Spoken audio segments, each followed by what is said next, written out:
गुरुदेव दत्त. जय सच्चिदानंद, जय सच्चिदानंद.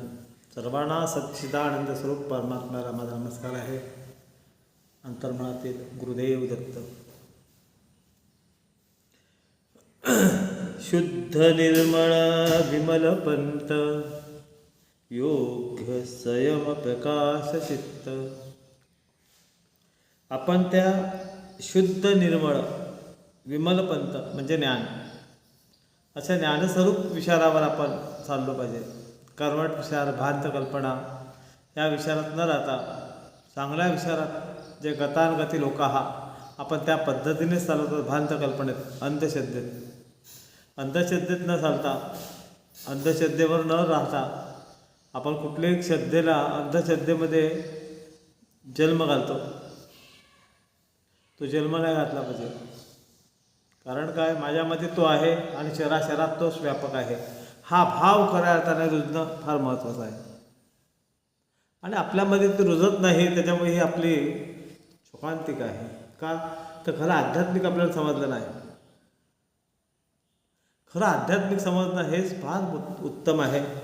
त्यासाठी समजण्यासाठी त्या विचाराने राहणं हाही उत्तम योगायोग आहे. सगळ्यांनाच योगायोग मिळतो, सगळ्यांनाच हा सत्संग लाभतो असं नाही. खऱ्या अर्थाने आपण जो परमार्थ करतो त्याच्यामध्ये आचरण आणि कृती ही उत्तम असली पाहिजे, तो खरा परमार्थ. पण आपल्या आचरणात नाही, कृतीत नाही, आपण करतो काय याचा विचार केला पाहिजे. धर्माबद्दल आपण विचार केला तर धर्माबद्दल चालतो का, तसं आचरण करतो का. आपले देव येतात तेव्हा त्याच्या स्वागतासाठी कुठलंही आपण वापरलं जाते स्वांग, ते काय लावतो तेही आपल्याला कळत नाही. ते समजणं आणि त्याची पार्श्वभूमी कळली पाहिजे. म्हणून आपण अंधश्रद्धेवर जगत असतो. खऱ्या अर्थाने तो देईल, अरे तुझ्यामध्ये आहे ते, त्याला तपास, त्याला पहा. परिस्थिती स्वतःची ताकद वाढवते. आपली परिस्थितीची ताकद आपण वाढवली पाहिजे आणि त्या स्वरूपात आपण कसं राहिलं पाहिजे त्याचं चिंतन खऱ्या अर्थाने केलं पाहिजे. आणि कधीही आपण आपल्या स्वरूपात राहिलो तर आपल्या स्वरूपाची खऱ्या अर्थाने ताकद वाढते. आणि त्या स्वरूपात आपण राहिलो तर तेही आपल्यातला एक चांगला गुणधर्म उभा करतो. मग उभा करण्यासाठी कोण, माझ्यामध्येच आहे तो परमात्मा.